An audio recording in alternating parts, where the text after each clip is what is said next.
Hello and welcome to this week's episode of How to Survive. Now, if you've seen the film that we're talking about this week, Backcountry, you'll quickly realise that we've messed up the names of two of the main characters, Brad and Alex, swapping them over. Now, mistakes can happen here at Podcasting HQ, and we're big enough to admit that, and I'm big enough to admit that, which is why I'm here recording this message for you to apologise and to say that it is in fact all Joe's fault. He told me to do it, he thought it would be funny, and he was wrong. So if you've got any complaints about it, then please email in at howtosurviveshow@gmail.com and send your complaints to Joe. Thanks. Enjoy the show.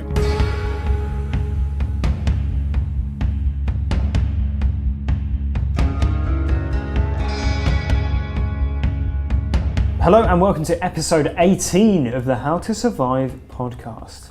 I'm Chris. And I'm Joe. And this week we're going to be talking about a little known 2014 Canadian film called Backcountry. Also known some places as Blackfoot Trail. Yeah. It's about a couple who get lost in the woods and the unfortunate events that beset them. As ever with the show, we're just going to dive straight into the narrative, not worry about spoilers. So if you haven't seen Backcountry, I really recommend you check it out. You can head to our website, howtosurviveshow.com, and you'll find a page dedicated to Backcountry, and you'll be able to buy the film and learn more about it. Yeah, you'll find a link to a site where you can purchase the film. Mm-hmm. So yeah, let's dive into the story. Backcountry.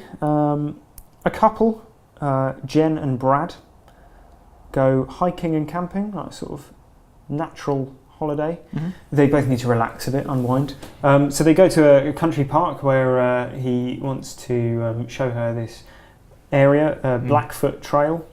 And you said country park. National park. Yeah, a country park suggests like a 10 field. square miles. Yeah, yeah. No, it's a national park in Canada. He wants to show her a lake, basically, from his childhood. You know, a special, meaningful place for him. So they head off. They have an encounter with a sort of slightly creepy guide called Alex, who's Irish for basically no reason. And tensions are running a little bit high between Alex and Brad. There's a little bit of uncomfortable tension between Brad and Jenn as well. You know, maybe there's almost like the implication that there's something's not all together right with their relationship, or they're keeping something from one another or whatever. But they carry on with their walk. Alex doesn't need a map, doesn't want a map. Refuses a map. Refuses a map from the ranger, and is going it sort of by memory alone. On the way, there's a point where Jen's up ahead, and Alex notices a big paw print in the ground. And says nothing, doesn't want to unnerve his girlfriend, I guess. Yeah. But they carry on. They get to where Alex thinks this lake is going to be. Unfortunately, it's not a lake. They walk out onto a cliff to see this incredible expanse of trees in front of them, and realise that basically they're completely lost. And they have a massive argument amongst themselves, and Jenn says, "Why did you even bring me here? Why did you bring me here?" And he says, "Because I wanted to propose to you." And she apologises, they make up and everything. They decide to head back, try and find their way back to civilization. As I said before, they don't have mobile phones, they don't have maps or anything, so they're just going by sort of feel, I suppose. One night, we see them sleeping in a tent, and the bear, who presumably the same bear whose paw print we saw earlier, pokes his nose, kind of sniffing around, doesn't he? And sniffs them while they're asleep. They don't notice this, and they carry on. Eventually, they're walking in the woods, and they see a bear pit, and realise obviously they've strayed into the territory of a wild bear. They're very unsettled by this, as you would be, and they try to get as far as they can before they camp. And they camp. They wake up the next morning, and the bear's yards outside of their campsite. Yeah. The bear eventually gets into the tent, mauls Jenn, and bites Brad very severely on the leg. It's a lot of blood. It's not looking good. And then, to make matters worse, the bear comes back to finish the job, drags him away, and eats him alive outside. And Jenn manages to escape, taking the ring with her, obviously. And she then tries to find her way back through the woods, pick her way back to to familiar territory. Has another encounter with the bear where she has to climb off the edge of a sort of rocky cliff face waterfall. She falls from there and breaks her leg, but that doesn't stop her. She ties it up with socks and 2 twigs, despite the bones sticking out of her leg. And eventually, despite being, lost loads of blood, she's, in quite a bad way, manages to find a way back to the canoe that they hired and canoe back to the ranger's hut that we see at the start of the film, where she's found by the guide who is organising a search party for them. And that's the end of the film. So Jenn survives, and Brad most certainly does not. No, he doesn't at all. So it's Adam McDonald's first film he's directed. Yeah, you sure? And tell me, Joe, what did you think of Backcountry? It's very good. I thoroughly enjoyed it. It's probably, we saw It Follows this year, which was a bit of an indie, I'd say indie, or a sort of horror film you have to seek out. You get a massive release. And the same goes for this one. I think it's worth seeking out, just because it is that indie feel to it. It's lots of handheld cameras. It's it's very character driven as well. Yeah, exactly. It's tremendously scary, and a wonderful example of how to do a horror film, I think. Because a lot of modern horror films will rely on the jump scares, and this doesn't have any jump scares, I don't think. Basically none. It's just tremendous creeping dread, and the sight of a bear continually just approaching you. And I think one of the most scary things about this film is the sense of tragedy. Like it's the same as when we watched Everest. Every decision, every bad choice is just telegraphed completely. And as the audience, we know that's a stupid thing to do. Yeah. But it doesn't make it any less harrowing to watch. And in fact, it makes it more upsetting when, of course, it does come back to bite them, literally. Yeah. So it's loosely based on a true story. Oh, really? To a couple, Mark Jordan and Jacqueline Perry, Canadians. In real life, Jacqueline died and Mark survived, and this was in 2005 in Ontario. And the director described it as he wanted to make open water in the woods. Open water being the film where 2 divers are left stranded in the middle of the sea. And it does have that feel, like they're totally isolated, cut off, and they're just at the mercy of this quite sort of primal monster, basically. Exactly. And he also wanted to be as real and as visceral as possible, and he definitely achieved that. Wow. It's very harrowing. As you said, it's a really intense film. And the whole film, like you say, you see the various bad decisions, as you call them, which you often get in horror films anyway. Like they're a series of bad decisions that you're thinking, oh, don't do that. Of course, don't. Of course you should take a map. Yeah. Of course you should take a phone. Take a phone. There's the tour guide who offers them help. All that sort of thing. Like every step of the way, like not telling her about the bear print, all that sort of thing. Every step you're like, oh no, don't do that, because it's working its way up to a tragic event. Yeah, and we all know what's going to happen. Yeah.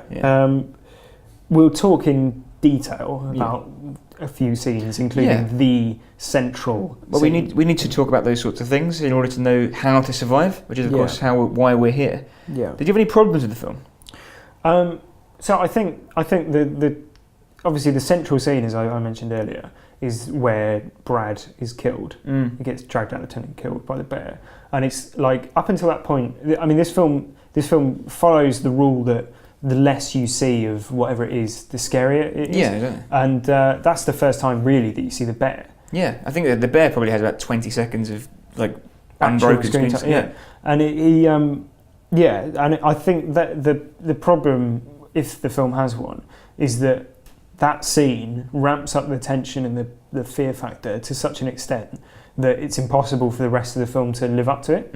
Like there's no way, other than just continually putting Jenn in danger for the rest of the film, there's no way for it to hit that high again. And it's like, it's difficult, I suppose, to criticise it for that. Like it's difficult to say because that point is so high in tension, exactly, and so horrific. Yeah. It really is a horror. That is an absolute horror scene. Yeah. So to go back to that isn't going to happen again. No. But I think what makes it worse as well is that there's so much character development that it makes it like emotionally harrowing. Yeah. Because you care about the two characters and like their relationship. You care about what they mean to one another. And so when the killing happens, it's made all the worse because of that. I really like the sort of visual style of it as well. You said about it being sort of indie feel, and that is, I think, a big part of it. It's like handheld cameras, like lots of sort of lingering shots of trees and like maybe slightly more artistic. Yeah, it's a bit shaky. Yeah, like handheld. Not it's rare that it feels as sort of locked down as maybe some more mainstream horror films would be. Like it feels like you're just in the woods rather than you're in like a controlled trying to get out of the way of all the trees and stuff. Okay, so what problem did you have? Well, I think the dialogue was stiff in a few places. Okay. Such as when Alex, the guide, is asked how much it costs to do a tour. I said, I don't know how much it costs. I only know how much they pay me. Yeah. And is that supposed to be like, oh, how deep? But I wonder if that's like you're seeing it from. I wonder if you're supposed to see that scene from the perspective of Brad, and so like when he says that, you think, what a smug twat, because that's what Brad would think, because he is being a smug twat. Do you see what I mean? Like you're supposed to be annoyed by that line because it's coming from an annoying man. But I'm just confused by it. I don't really know what it means. It's just like like you say, it's just trying to be mysterious, isn't it? Like whether in terms of the line itself or the character. Like I think it's the same.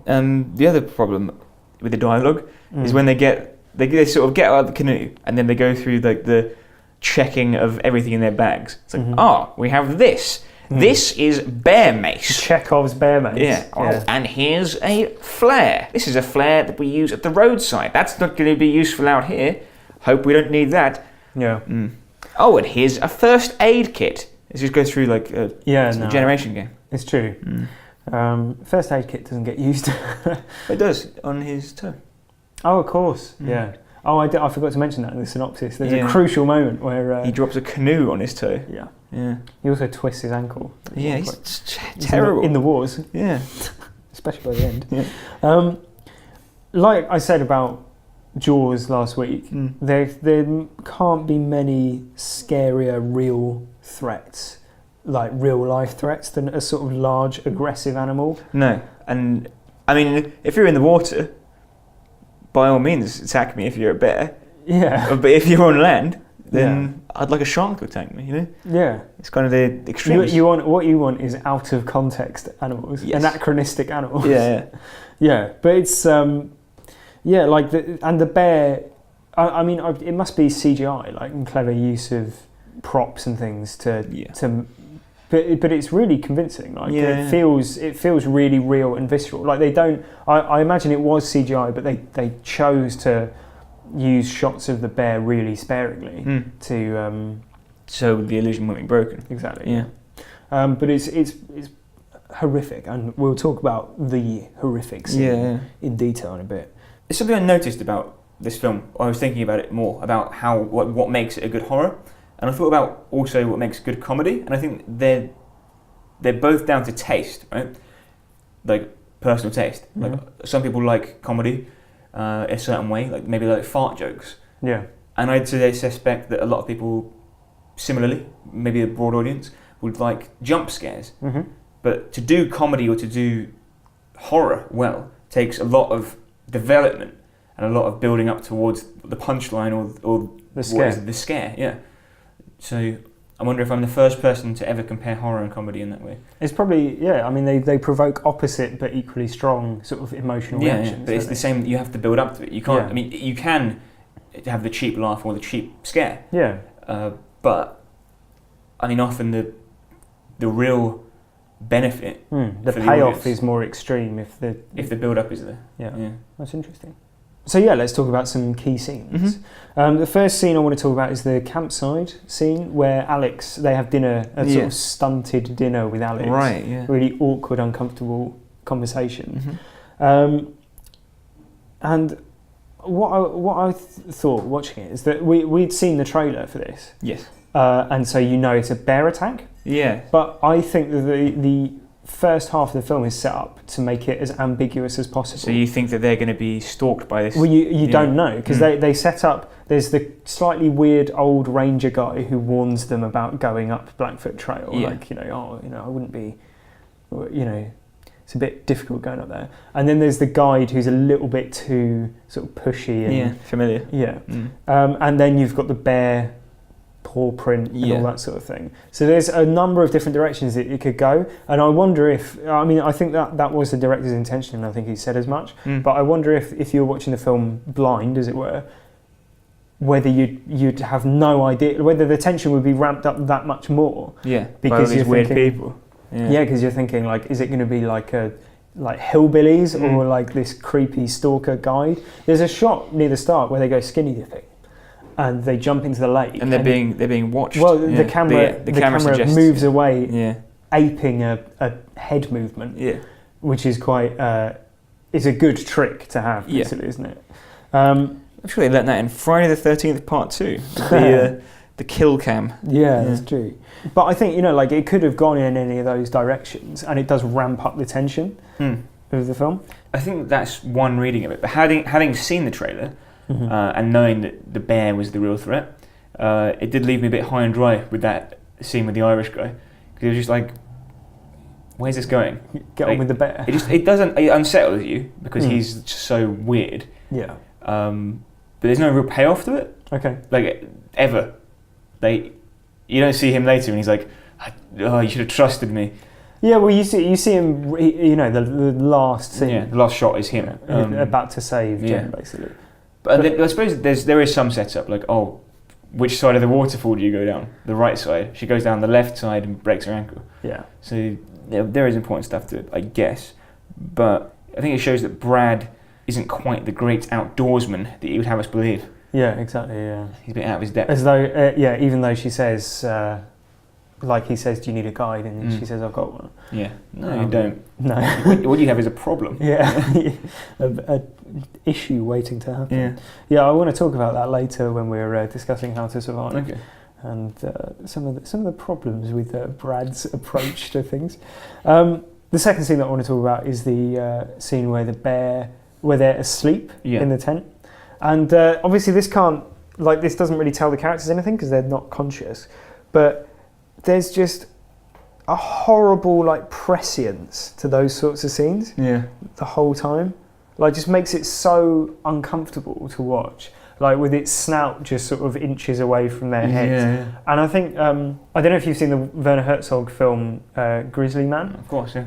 And he says about, people want to look into the eyes of an animal and see something reflected, a care or, emotion reflected back. But actually what they're looking at is just a cold, disinteresting chaos. Food. Yeah.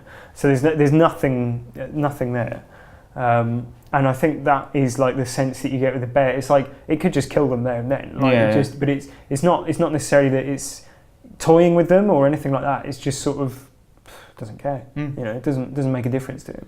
Also, there's the you hear its breath it's it's very it's visceral. Like when you say a film's visceral, normally you mean gory or anything, but it's visceral in terms of everything that happens in it feels it's happening to you, real and intense. That's the scene where they camp during a rainstorm. Yeah, and then wake up to find that because they'd set up a shelter to keep all their things dry, and then wake up to find that the bear has torn it and all their things are soaking wet. And he's eaten all their food as well. Yes, which are important things to return to later. Yeah, that scene with the bear outside the tent. I mean, you've slept in a tent, I assume. Yeah. When something happens outside, you just switched on to what is that? Yeah, you feel so vulnerable, don't you, as well? Yeah, exactly. And at Glastonbury, for instance, I've been to Glastonbury a few times. Yeah. You hear people walking outside, and you don't know which side of you they are, and they'll say something like, "Let's burn this tent down," or "Let's piss on this tent." You're like, "I hope it's not my tent." And then, although the bear wasn't pissing on anyone's tent, that does. I mean, you are completely blind and vulnerable when you're in a tent. Yeah, and that really comes across. I guess you could say it's intense. Intense. Speaking of unbearable scenes, Yeah. the central scene of the film. Should we pause there? Fuck's sake! All right, enough puns. All right. I'm invoking the clause. That was a horrible line. The central scene of the film is when Brad gets killed, and it's a morning. They wake up. The bear's outside. It's getting closer and closer, and then it finally attacks. And the levels of tension watching this was, I think, pretty much. I think you texted me just after this scene, right? And I was like, just on edge. Doesn't begin to describe it. Right. Yeah. I mean, you said you had to pause the film. Yes, that was after this scene. Yeah, right. I had to give myself a cup of tea. Yeah, and I've only ever had to stop a film once before now because it was making me so uncomfortable, and that was Rachel getting married. Right. Have you seen that? Yeah, but that's like social awkwardness. Yeah, right. It's a scene where she stands up and she gives a speech at her sister's wedding. Yeah. And it's just like I was cringing so bad. Like my toes were curled up, my eyebrows were cramping. Whereas with this one, my toes were curling and my eyebrows were cramping for completely different reasons. I was tremendously worried. Yeah, it's really hard to watch. And like I said, by this point we're pretty invested in the characters. Yeah. Whether or not you like them is a different thing. Exactly, yeah. But like when Brad is in the tent and he's like screaming that he's gonna die, and like almost like I am gonna die. Yeah. Like it's really hard to watch. Like we said about it not showing things, and that's how it builds tension. You don't see the bear for so long. Even when it does show things, it's even worse. Yeah. Like when you see you see up close images of wounds and things. Yeah. Like the face wound. Yeah, it's like I don't know that we ever really talk about sort of makeup or specific special effects. I think we did like with that. Dawn of the Dead because it was so rubbish. Yeah, but there was like a level of detail with his wound, which was really disturbing, which was like his lip. Yeah, it was hanging off. Yeah, like where he'd been mauled or bitten or something. And then like, when she gets out the tent and she turns around and he's like disemboweled. Yeah, and it's like just bare bones on his legs where it's eating his all the muscle. Oh, it's absolutely horrific. I think gore fans, if you're a gore fan, will love that scene because it's absolutely like non-stop and it feels very authentic. Yeah. Like I'm not a gore fan myself, but I know that people probably are. I don't know, weirdos. Not unnecessary. Yeah, I'm not anti-gore. No. There's a time and a place. Yeah. And this is the time. Yeah, exactly. Yeah. It's harrowing though. I don't think I've seen anything that made me that uncomfortable watching like something happen to someone since like Schindler's List or something. Yeah. So you're putting this on a par with... I'm saying they're very different films, but it is really that level it's really unpleasant. Yeah, I think the kind of feeling is, what if that happened to me? Yeah, what if that happened to my loved ones? Yeah, or, like what if I saw that happening? Like, it's horrible. Yeah. I have a strong stomach for stuff like that. But I have to say, listener, if you haven't seen it, you have to see it. Yeah. You have to see it to believe it, to believe it. Yeah, it's incredibly nasty, but it's very well done. Yes. And like it's a testament to how much it's affected both of us. I think. That we're rabbiting on in hysteria. Yeah, it's a testament to how well done that scene is. What does it tell us about the bear? The fact that if it's going for you, that's it, really. Yeah. Well.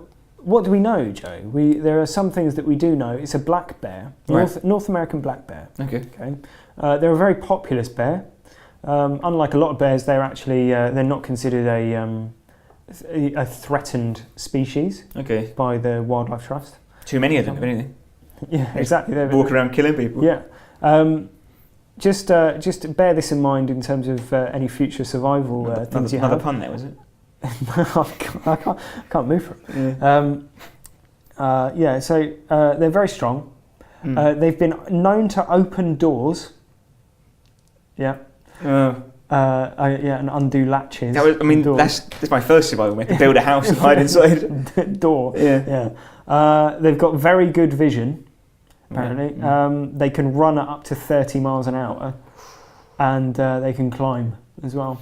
At one point, Jenn hides up a tree. Yeah, she sleeps in a tree. Yeah. I was thinking, I've heard bears can climb. Yeah, or just shake the tree till you fall down. Yeah, but so that knocks out quite a few survival ideas. Yeah.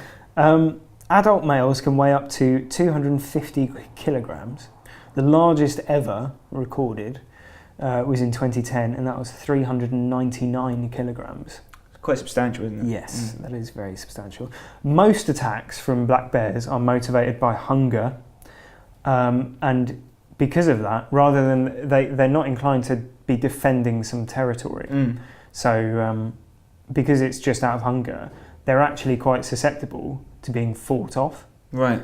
And not that this film would suggest that or give you the impression that is a possibility. Right.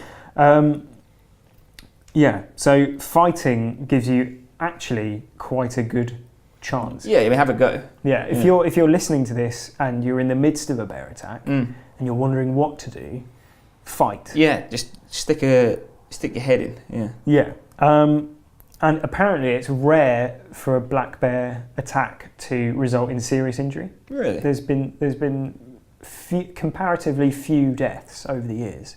Compared with, say, grizzlies. Yeah, so grizzly bear is much more aggressive than the black bear that's depicted in the film. Well, not than that. That one was very aggressive. Well, the species. Yeah. Obviously, within the context of the film, they do try and fight it off. The bear mace just seems to make it angry. Yeah, that was. I mean, I was thinking the whole time. She dropped it, and I was like, "Just use the mace." Like, that's my first survival method. Use the mace that you brought with you. Yeah. Or the flare. Yeah. Stick the flare in its mouth. No good though. No. The flare could have worked. What? She didn't use the flare. It would set fire to the tent. Yeah, still. That would scare the bear off. It's true. Yeah. I was thinking like bears surely are scared of fire. If you hurt them, I think they'd probably be a bit wary of you. Yeah, no, this is what it's saying. You know, like often if they're just motivated for being hungry, there's no incentive for them to like keep fighting you if they're being hurt. So you know, if you do have a sharp stick or a bat or anything, like you can make an impression on it. Yeah. So you know those are some of the things we know about the villain of the piece. Right. Which of course brings us to the main event of the podcast. Yes. So, how would you survive backcountry? Well, here's my first thing, and this is something I've heard said a lot of times about if you're attacked by a bear. That's play dead. Okay. Right? And I'm not sure if in real life that is a viable option, because it could just bite your throat still and you'd still die. But in the film, the only time that it doesn't attack them is when they're asleep. That's true. And they're therefore playing dead in a sense. Okay. So that's my advice, really. Probably easier said than done if a bear is running at you at 30 miles an hour. Yeah. To just play. I mean, maybe it's not. I'd probably faint. But yeah. You'll remember last week, Joe, that we threw over to the great guys at WikiHow for some survival techniques. Shout out to WikiHow. Yeah. So I did the same again this week. Okay. After the brilliant reception we got for our survival techniques last week. When being attacked by a black bear, it gives some advice on what not to do. Right. Not to do. What not to do. Number 3 on that list is don't play dead. Oh. Apparently, it's only brown bears who are, convinced. Yeah. And grizzly and black bears will often just pick you up with their mouth to check if you're dead. Just drag a bit of you away or something. As long as you can grit your teeth through that, I suppose. We've talked before in the podcast of the importance of mindfulness. Yeah. And so just let the pain run through you like leaves in a stream. Yeah. And you'll be fine. But of course, if it's an attack motivated by hunger, playing dead is probably not going to. It will just eat you. Yeah. Yeah. It will be like, well, that's my job done. Yeah. That makes it easier for me. Dinner time. Yeah. Exactly. I've got some other bits of advice for it. Okay, sure. Don't let it smell food. Okay. Obviously, as we've said many times now, hunger normally motivates the attack. They do carry food everywhere, and the bear eats all of the food. Yeah. they also cook fish. They do all those sorts of things. Well, what I've got here is only eat foods that have no aroma. Okay. All right, because they seem to douse themselves and their surroundings with things that bears love to eat. Like you say, fish, animal remains, blood. Yeah. Human blood. They hang human blood everywhere. Mm. So instead of taking all these delicious bear foods, I'd say take Jacob's cream crackers. Okay. Bread. Yeah. No butter. Okay. And raw eggs. Okay. And that's all you need, really. That's all you need. Yeah. Oh, actually, potatoes. Potatoes. Yeah. And the Watney's index. Yeah, Watney's index. But then Irishman. Yeah. He says, I think we should have potatoes. So are you thinking that he's in cahoots with the bear in terms of getting rid of all of their non-aromatic foods? No, I'm suggesting that he knows that don't cook the most fragrant and delicious things to bears. I see, right. They cook potatoes, and they're saying, "Oh, have vegetables." Although she had honey-soaked vegetables, and he's like, "No, we're having potatoes." Yeah, she said that the potatoes were cooked with rosemary and thyme, though, which would add a certain aroma. Yeah, that's true. Fragrant potatoes. Yeah, that's what we got there. Yeah. Other advice: don't sneak up on bears. Who's sneaking up on a bear anyway? Yeah. Or meet it in the eye, meet its gaze. Right. So, if you find one approaching you, don't look at it or meet its gaze. Also, don't approach a bear. No, don't sneak up behind a bear because they can be easily startled. Apparently, Joe. Yeah. Like I said, I don't know who's sneaking up on a bear. Mad people. Yeah. Don't run away because they will chase you, even if they're not actually at the time interested. You know, you running away might motivate them to chase you. Yeah, exactly. Yeah. So that's the worst thing you can do. And also, as we've stated before, don't play dead. Well, no, they run at 30 miles an hour. So right. So unless you can run at 31 miles an hour. If you're Usain Bolt, I don't think he can run 30 miles an hour even. Probably not. No, that's fast, isn't it? Yeah, it is. That's like that's a speed limit. Yeah. Like if the bear was running down the road outside of a school, it could get pulled over if it was during the hours of 3 to 5 when children might be leaving the school. It would get points on his license. It would. It's bear license. Yeah. And as with last week, the helpful final bit of advice from WikiHow is to fight back hard. Okay. Which not is great. soft, not soft. Yeah. So if you were thinking of not fighting back, do fight back. Okay. And it also suggests maybe try and scare it. Bang pots and pans. Well, I've been told not to startle it, but I can scare it. Yeah. So I think here's the scenario. Okay. Right? You see a bear. The bear hasn't seen you, so you don't approach it, Joe, because that would be sneaking up on it, right? But you wait for it to turn around. But as soon as it does, you avoid its gaze, right? You don't want to meet its eyes, but you keep it in the corner of your vision, right? At which point you don't play dead, don't run away, and cover any foods that might be giving off any smell, right? At this point, also get some pots and pans and start banging them, still not looking at the bear, just banging the pots and pans, shouting lots or whatever. Yeah. And then if it still approaches you, you attack it, presumably still not looking at it. And just beat it like side on. Bat it away. Yeah, exactly. But you have to do that hard. Yeah, hard. So that's very coherent and useful advice from the guys at WikiHow. Thanks again, WikiHow. Thanks again. Cheers. So, Joe, I want to talk to you about the matriarchy. The matriarchy? Yeah. Okay, well, why not? So, as we all know, women rule the world and simultaneously expect men to be subservient to them and yet live up to their outlandish masculine ideals. Right, that's established. Yeah.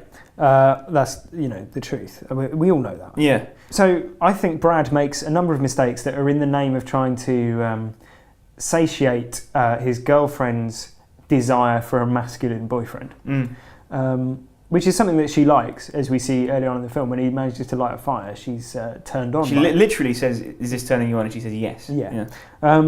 So firstly, refusing a map.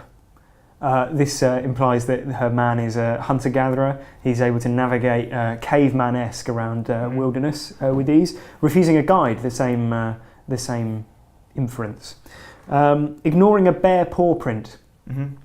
The man wouldn't want to admit that there's a presence in the wood that is more dangerous than he is. In front of challenges his masculinity. Exactly. So he can't do that. He perseveres with both a what looks like a broken toe and a twisted ankle. Mm-hmm. Again, to admit that he is in pain or suffering or struggling, though that would help them in the case of trying to, escape bears or plan what to do in a more sensible manner. It's not manly, is it? It's not masculine to. No, exactly. So he can't do that. Forging ahead despite being lost. Obviously, that links into the first 2 points about being a hunter-gatherer, having a good cognitive map of a geographical area. And obviously, it's a shame that we live in a society that allows women to be so dominant. Yeah. When in fact, I think that if we had followed Brad's ideas that weren't curtailed by his desire to appear masculine in front of his girlfriend, then they both would have survived. Exactly, yeah. Because he did notice all those things. Exactly, yeah. And notice how Brad is the one bloody getting eaten. Yeah, while she runs away, taking his diamond ring. Yeah, gold digging. Yeah, exactly. Yeah. This has worked out brilliantly for her. She must be delighted. Unbelievable. Yeah. I obviously don't actually think any of those things. No. Imagine like our entire listenership is like men's rights activists, and they've been going like this whole time they've been reading into what we're saying completely wrong. They're like, oh man, these guys are really right on. They're like, women do get it too good. Oh, it's always the women who survive. I've been watching this documentary series about bears. Okay. And it's given me some ideas about how they act, how you maybe could.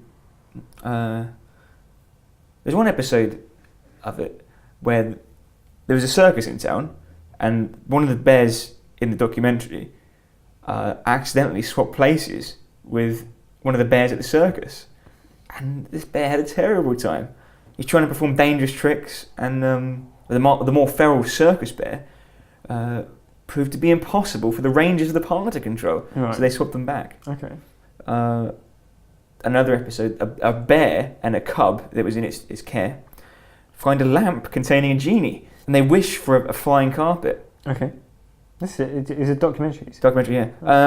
And there's, I think it is. Is this Attenborough? Or? Yeah, I think it's weird. It's American. Oh, right, okay. Yeah.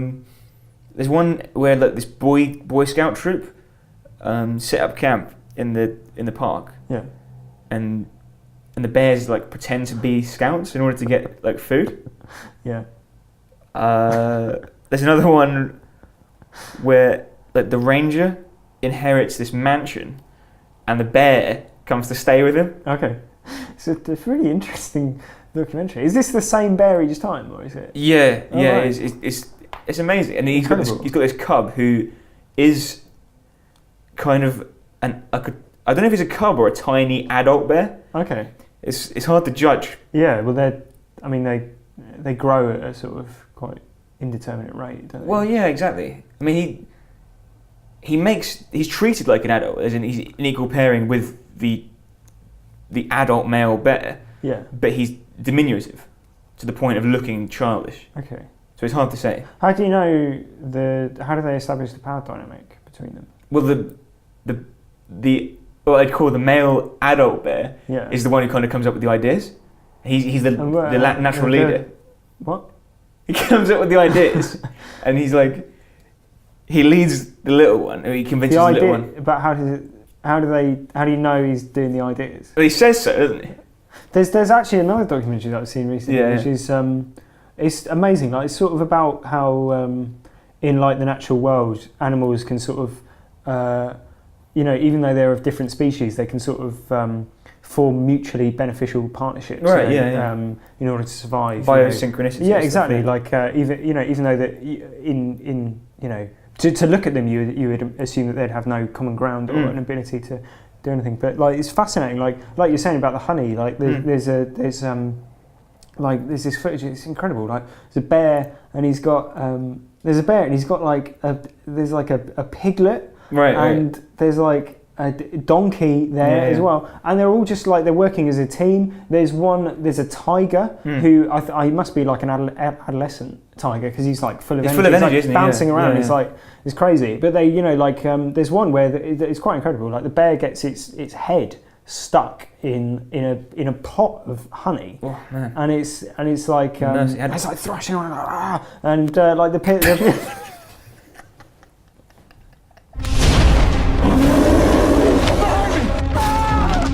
We do have one email in, a contributor who has seen Backcountry, which is quite rare for such a film with a low release, I guess, low distribution. This was from Ben. It says, "Hi guys, long-time lurker here, first-time survival strategy contributor.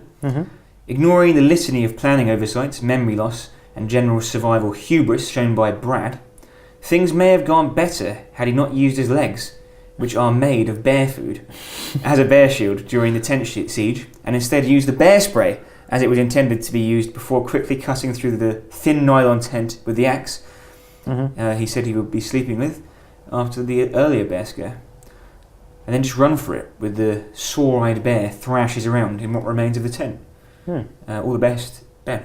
That's actually not a bad shout. Yeah. I mean, you have to be pretty calm and collected. Yeah. Jason Bourne again. Yeah, if you've been laying awake thinking this is what I'll do if a bear attacks, then you'd be well into it. And he loses the axe basically, doesn't he? The crucial element. He's just like, oh, where is it? Oh, it's outside. Yeah. I wouldn't put it down. I'd have it sewed to my hand. Yeah. Well, thanks very much, Ben. And if you want to get in touch, that email address is howtosurviveshow@gmail.com. So that was episode 18 of the How to Survive podcast. 18 already. Absolutely, yeah. They've flown by. Yeah, so. All in the bag. And so 19 next week, and that's going to be a big one. It's the run-up to Christmas, as I'm sure you're aware, wherever you are in the world. Festive. So episode 19 is going to cover Home Alone, the classic Christmas film.